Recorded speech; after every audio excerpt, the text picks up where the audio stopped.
안녕하세요, 제이스입니다. 오늘은 아이를 해외로 유학을 보내면 안 되는 학부모님들에 대해서 좀 얘기를 해보려고 하는데요. 제가 이런 학교 일을 10년 넘게 하다 보니까 정말 다양한 학부모님들을 만나게 되는데요.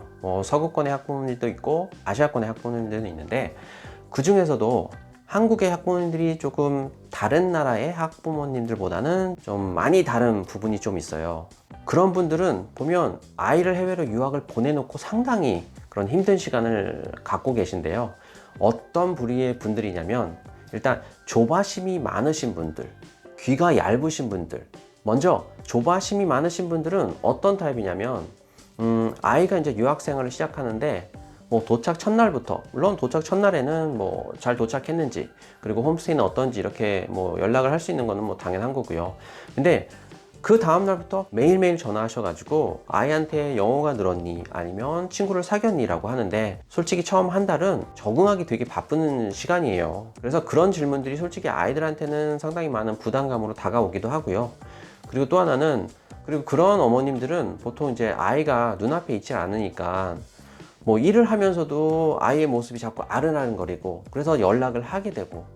근데 아이들이 이제 적응을 하고 뉴질랜드 생활을 이제 적응을 하고 하다 보면 친구들도 생기고, 그래서 수업이 끝나면 이제 아이들과 같이 어디 놀러 가기도 하는데요. 와이파이가 연결이 안 되어 있을 때는 이제 연락이 안 될 때도 있어요. 아이들이 이제 데이터를 켜놓는 걸 깜빡을 해가지고. 근데 어머님들 중에 문자를 보냈는데 3시간째 연락이 안 된다. 그래서 이제 저한테 연락이 와서 아이를 좀 찾아달라고 하는데, 보통 뉴질랜드에서는 홈스테이 집에서 정한 그 귀가 시간을 넘어서 집에 안 들어오게 되면 경찰에 신고를 하게 되거든요. 먼저 이제 홈스테이 매니저한테 연락을 하고, 그리고 나서 몇 시간 정도 기다려 보고 그래도 연락도 없고 집에 들어오지 않는다면 바로 경찰에 신고를 하게 돼요. 그렇기 때문에 2시간, 3시간 이렇게 연락이 안 됐다고 해서 너무 많이 걱정하실 필요도 없고요. 그리고 저한테 연락을 한다 하더라도 저도 그 친구 연락을 닿지가 않기 때문에 도와줄 수 있는 방법이 없어요. 그러니까 하루가 넘지 않았다면 아무런 걱정을 안 하셔도 되고요. 특히 이제 수진이 어머님 같은 경우에는 문자를 보내놓고 하루 있다가 답이 오는 경우도 있고 이틀 있다 답이 오는 경우가 있음에도 불구하고 그 어머님은 상당히 마음 편히 계셨거든요. 그렇게 걱정을 안 하시고, 왜냐면 어차피 뉴질랜드에서 그런 문제가 있다 그러면 뉴질랜드 학교에서 바로 대응도 해줄 거고, 그리고 제가 챙길 수 있는 건 챙길 테니까 그런 걱정을 안 하셨는데, 그와의 반대의 분들은 이제 그때부터 이제 잠도 못 자고 일도 못 하고 거의 패닉에 빠지는 경우들이 있더라고요. 그리고 그분들이 아이를 계속 아이를 닥달하지는 않지만 한 달이 지나고 2달이 지났을 때 너 왜 영어가 늘지 않았냐라고 그렇게 계속 아이한테 그런 프레셔를 주는 경우가 많이 있더라고요. 그리고 저한테 전화를 해서도 아이가 영어가 늘지 않는다고. 근데 6개월 정도 지나고 나서는 이제 그런 얘기를 해보셔도 괜찮을 것 같아요. 6개월 정도 지나서도 영어가 처음이랑 똑같다 그러면 그거는 문제가 많거든요. 근데 보통 6개월 정도 지나면 생활하는 데는 그렇게 큰 문제는 없어요. 그리고 유학 시작한 것부터 1년 정도 지나면 수업 듣는데도 그렇게 큰 문제는 없고요. 이제 이게 또 아이들마다 다르긴 하거든요. 어떤 아이들은 언어적으로 조금 더 타고난 친구들은 1년이면 이제 모든 걸 다 커버할 수 있는 능력이 되는 반면에, 또 어떤 아이들은 1년이 좀 더 넘어서 그렇게 되는 경우도 있기 때문에 요거는 이제 아이들마다 좀 다르다는 것도 참고하시면 좋을 것 같고요. 그래서 어머님들이 조금 조바심을 좀 갖지 않으셨으면 좋겠어요. 그리고 또 하나는, 귀가 얇으신 분들은 또 주변에서 하는 말들 듣고 불안해할 필요도 없는데 불안해 하시는 분들도 있어요. 그리고 주변에서 해외는 마약이라든지 그런 문란한 생활을 하는데 왜 아이를 그런 서구권에 유학을 보냈냐, 그런 말들에 너무 현혹돼 가지고 힘들어 하실 필요는 전혀 없어요. 그리고 미국 영화 나오는 그런 장면들을 보면서 그게 또 이제 뉴질랜드에서 일어나는 그런 일이라고 또 착각하시는 분들도 있고, 그런 걱정을 안 하셔도 되거든요. 정말 안전하거든요. 그렇기 때문에 너무 조바심을 가질 필요도 없고요. 그리고 또 주변 말에 그렇게 많이 영향을 받지 않으셔도 돼요. 궁금한 게 있으면 저한테 그냥 바로 물어보시면 되는데, 주변에 또 유학을 보낸 그런 분들한테 물어보고 또 지인의 지인까지 이렇게 하다 보면 정말 다양한 이야기를 듣게 되는데, 거기서 좋은 얘기를 이렇게 필터링해서 듣지를 못하시고 나쁜 얘기만 이렇게 필터링해서 들으시는 분들이 있더라고요. 그래가지고 그런 일들이 아이한테 생기지 않을까, 그런 조금 심한 걱정을 하시는데, 그런 걱정도 할 필요가 없습니다. 근데 그렇게 하시는 분들이 상당히 많이 힘든 시간을 가지세요. 왜냐면 아이는 이제 뉴질랜드에 유학을 하는데 어머님은 아무래도 한국에 계시다 보니까 또 보이지도 않고, 그러니까 뭐 잠도 못 이루시는 분들도 있어요. 그리고 또 심지어 좀 더 심한 경우에는 유학을 보내기 전부터 아이가 유학을 갈 생각을 하니까 밤에 잠을 못 주무신다는 그런 분이 있었거든요. 그래서 좀 마음을 느긋하게 가지시는 게 가장 좋습니다. 수진이 어머님처럼 그렇게 좀 느긋한 마음을 갖고 계신 분들이 좀 뭐랄까 편한 그런 유학을 할 수 있을 것 같고요. 그리고 또 정연이라든지 제가 보기엔 대부분의 분들은 다 그렇게 조금 느긋하게 기다리는 그런 시간도 가졌고 아이를 믿고 그리고 저를 믿고 그렇게 맡겨주셨는데요. 걱정 안 하셔도 되거든요.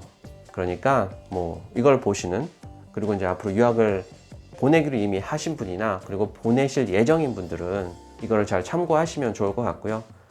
정말 그럼에도 불구하고 뭐 그렇게 조바심과 주변 말에 너무 영향을 받아가지고 너무 근심 걱정을 하시는 분들은 그냥 애초부터 아이를 보내지 않는 게 정신적 건강에 좋을 것 같습니다. 한 가지 예를 들면 6년 전에 유학을 왔던 아이들이 있었어요. 근데 그 어머님 같은 경우는 제가 봤던 분 중에 정말 가장 심했던 분이셨는데 매일매일 전화하시고 그리고 매일매일 저한테 전화하고 계속 뭐 아이를 좀 도와줘라 뭐 이렇게 해줬으면 좋겠다. 그래서 아이한테 전화해보면 정말 아무것도 아닌데 정말 티끌만한 그게 그 어머님한테는 눈앞에 없다 보니까 너무 크게 거의 확대경으로 쳐다보는 것처럼 그렇게 큰 일로만 생각을 하셔가지고 거의 매일매일 전화를 하셨거든요. 그리고 아이들이 홈스테이 집에서 기본적인 청소는 본인이 해야 되거든요. 근데 그 청소를 이제 홈스테이 집에서 시켰다고 해서 바로 엄마한테 전화해가지고 여기서 일 시킨다. 그러니까 또 어머님이 또 흥분해가지고 저한테 전화해가지고 그래서 왜 우리 애들한테 노동을 시키냐. 그러니까 말이 이렇게 갔다 오면 말이 점점 커지는 것 같더라고요. 그래서 제가 확인을 해봤죠. 그랬더니 그 방 치우는 거는 본인이 스스로 해야 되는 거거든요. 호텔이 아닌 이상 누가 대신 청소를 하는 게 아니고 본인 스스로 해야 되는 건데 그것조차도 일을 시킨다고 착각을 하고, 그리고 본인 빨래는 세탁기에다 본인이 넣어가지고 버튼만 눌러서 작동만 시키면 되는 건데 그것도 홈스테이 집에서 빨래를 시킨다. 근데 그 아이들이 몇 살이었냐면 큰애는 16살, 만 16살 한 7개월 정도 됐고요. 그리고 막내는 만 14세였는데 그 정도면 충분히 할 수 있는 나이 아닌가요? 세탁기 그냥 버튼만 눌러가지고 빨래하는 거랑 그리고 방에 자기가 어질러 놓은 거 치운 거, 그게 그렇게 어려운 건 아닌데 이런 것조차도 그렇게 크게 문제화 시키는 경우도 많이 있는데요. 일단 본인 방은 본인 스스로 하는 거고 세탁기도 버튼 몇 개만 누르면 작동이 되는 거니까 그것도 노동이라고 하기에는 좀 그럴 것 같아요. 자, 그 아이들이 어떻게 됐을까요? 결국엔 학교를 제대로 다니질 못했어요. 그리고 다른 이제 사립학교로 가서 거기서도 적응을 못하고 그리고 이제 호주로 갔죠. 호주를 가서 거기서도 영어도 못하고 뭐 그러다 보니까 같이 유학 왔던 아이들보다는 거의 2년, 3년 이렇게 시간을 더 낭비한 그런 아주 나쁜 케이스가 된 그런 것도 있으니까요. 이 영상을 보시는 분도 그런 것도 잘 참고를 하시면 좋을 것 같습니다. 마지막으로 성공적인 유학을 하기 위해서는 아이들의 그런 자세도 중요하지만 부모님들이 조금 느긋한 마음을 가지고 아이들이 좀 커가는 그런 것, 성장하는 그런 거를 기다려 주셔야 되거든요. 그리고 영어는 아무리 못해도 최소 6개월 정도는 기다려 주셔야 돼요. 뉴질랜드에 도착을 해서 바로 영어가 되진 않거든요. 물론 이제 유학 준비를 하고 오는 친구들은 그나마 적응하는데 힘이 그렇게 들지는 않아요. 그래서 최소 6개월 정도는 기다려 주시면 아이들이 영어를 어느 정도 할 수 있는 시기는 되니까 6개월은 좀 참아 주셔야 될 것 같고요. 그리고 보통 유학을 시작해서 한 1년 정도면 뭐 수업 받는 데는 거의 지장이 없는 그 정도의 레벨이 되니까 그것도 같이 참고를 하시면 좋을 것 같아요. 그래도 유학 오기 전에 영어를 준비를 해야 되겠죠. 어느 정도 해오면 솔직히 적응하는데도 힘들지도 않고 친구 사귀는데도 그렇게 힘들지가 않거든요. 그리고 학교 수업하는데도 문제가 없고, 그래서 꼭 영어 준비는 해야 된다는 거는 알고 계시면 좋을 것 같고요. 그렇게 영어 준비를 해온 친구들은 그렇게 힘들지가 않아요.